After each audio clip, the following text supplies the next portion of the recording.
Malam ke-9. Pada malam ke-9, Ratu Syahrazad melanjutkan ceritanya. Setelah mengambil sedikit air danau, permaisuri penyihir itu merapalkan mantra yang sulit dipahami. Sesaat kemudian, ikan-ikan yang ada di danau bergerak-gerak.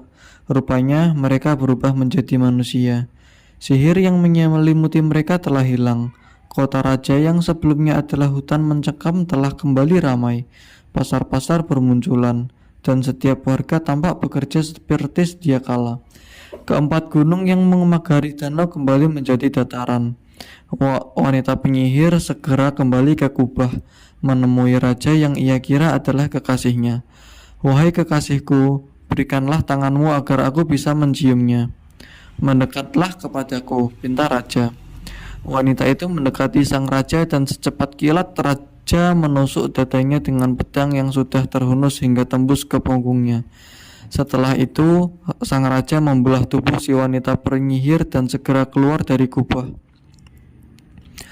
Saat melihat raja keluar dari kubah, si pemuda yang sudah menunggunya segera mencium tangan sang raja, mengucapkan selamat dan menyampaikan rasa terima kasih. "Anak muda, apakah engkau akan tetap tinggal di kotamu, ataukah engkau bersedia ikut ke negeriku?" tanya sang raja. "Wahai baginda, apakah Tuan mengetahui seberapa jauh jarak antara kota hamba dengan negeri Tuan?" Si pemuda balik bertanya. "Sepengetahuanku, jaraknya hanya memerlukan 2,5 hari perjalanan." "Baginda, sadarlah," kata si pemuda sambil tersenyum. "Ketahuilah, sesungguhnya jarak antara negeri hamba Baginda dengan kota ini adalah perjalanan kaki selama 1 tahun. Jika Baginda sampai ke sini hanya dalam waktu 2,5 hari, maka itu karena kota ini dalam keadaan tersihir. Namun demikian, hamba akan tetap ikut mengantar Baginda hingga ke negeri Baginda. Hamba tak ingin berpisah dengan Baginda barang sesaat." Raja sangat senang dengan ucapan si pemuda.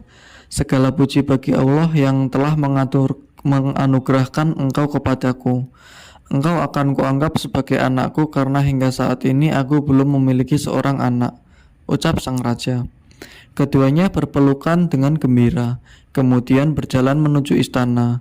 Si pemuda yang juga raja itu mengumumkan kepada para pembesar bahwa ia akan melakukan perjalanan berhaji. Para pembesar segera mempersiapkan segala keperluannya. Setelah segala sesuatunya dipersiapkan, keduanya berangkat menuju negeri yang telah ditinggalkan oleh sang raja selama 1 tahun.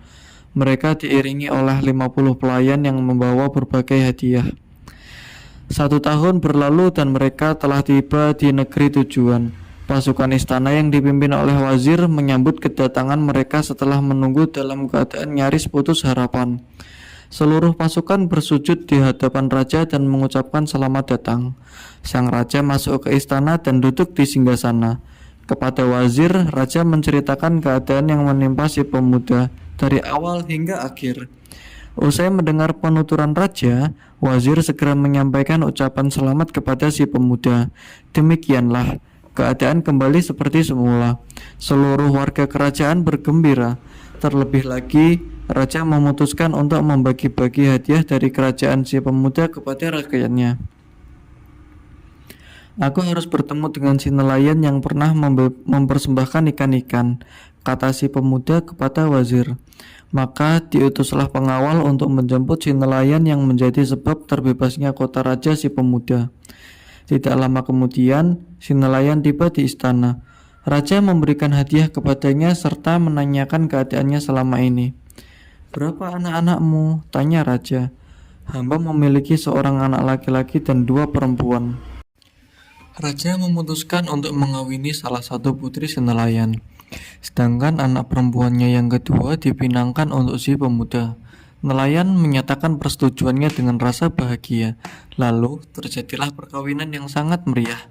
Adapun anak laki-laki si nelayan diangkat oleh raja sebagai bendahara kerajaan. Kemudian raja mengutus wazir ke kota raja si pemuda, yakni Kepulauan Hitam. Raja muda memutuskan untuk menjadikan wazir sebagai wakilnya di kerajaan Kepulauan Hitam. Bersama sang wazir juga disertakan 50 pelayan yang pernah ikut rombongan raja dulu. serta membawa berbagai hadiah untuk dibagikan kepada para pembesar istana Kepulauan Hitam. Sang wazir menjunjung titah sang raja, kemudian bersujud dan mencium tangannya, serta segera berpamitan untuk melakukan perjalanan menuju Kepulauan Hitam. Demikianlah si pemuda tinggal di kerajaan bersama sang raja. Sementara itu, si nelayan telah menjadi orang terkaya pada zamannya. Kedua putrinya menjadi permaisuri hingga wafatnya. Sekian cerita tentang nelayan dan jin ifrit, Baginda, ucap Ratu Syahrazad kepada Raja Syahrayar. Namun, jika Baginda masih berkenan, hamba akan menceritakan kisah yang lebih ajaib lagi, yakni tentang buruh pengangkut dan gadis-gadis yang cantik. Raja Syahrayar mengangguk tanda setuju. Maka Ratu Syahrazad memulai ceritanya.